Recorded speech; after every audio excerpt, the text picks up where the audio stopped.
আসসালামু আলাইকুম রহমতুল্লাহি ওয়া বারাকাতুহু। সুপ্রিয় দর্শক এবং শ্রোতা মণ্ডলী, আজকে একটি কবিতা আবৃত্তি করা যাক। কবিতাটি লিখেছেন সুকুমার রায়। কবিতার নাম জীবনের হিসাব। কবিতাটি খুবই গুরুত্বপূর্ণ। বর্তমান সময়ে আমাদের জীবন চালানোর জন্য কবিতাটি অত্যন্ত গুরুত্বপূর্ণ। কবিতার নাম জীবনের হিসাব, লিখেছেন সুকুমার রায়।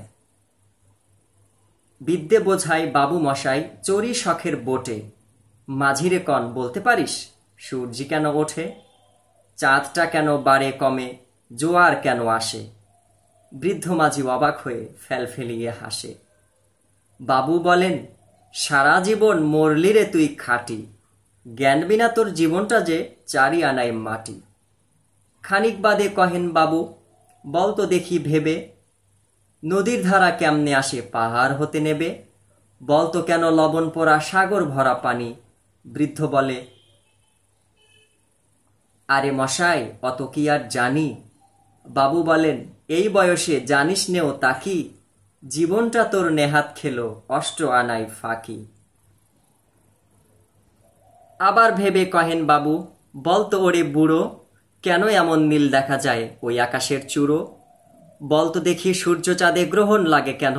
বৃদ্ধ বলে, আমায় কেন লজ্জা দিয়েছেন হেন। বাবু বলেন, বলবো কি আর, বলবো তোরে কিতা, দেখছি এখন জীবনটা তোর 12 আনায় বৃথা। খানিক বাদে ঝড় উঠেছে, ঢেউ উঠেছে ফুলে, বাবু দেখেন নৌকোখানি ডুবলো বুঝি দোলে। মাঝিরে কন, এ কি আপদ ওরে ও ভাই মাঝি, ডুবলো নাকি নৌকো এবার, মরবো নাকি আজি। মাঝি সুধায়, সাঁতার জানো, মাথা নাড়েন বাবু।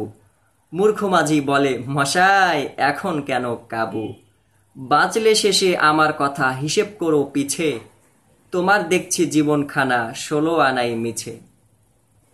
কবিতাটি খুবই গুরুত্বপূর্ণ। অত্র কবিতাটির মৌলিক শিক্ষা হচ্ছে যে আমাদের জীবন যুদ্ধে কোনো কাজকেই ছোট করে দেখতে নেই, এবং সব সময় শুধুমাত্র পড়াশোনায় সবকিছু নয়, বরং জীবনের সমস্ত কার্যক্রমেই সমানভাবে দক্ষতা অর্জন করা উচিত, এবং কোনো কাজ অন্য কেউ না জানলে তাকে এই বিষয় নিয়ে তাকে তুচ্ছ জ্ঞান করা উচিত নয়। এই জন্য কবি নজরুল তিনি বলেছেন, গাহি সাম্যের গান, যেখানে আসি এক হয়ে গেছে সব বাধা ব্যবধান।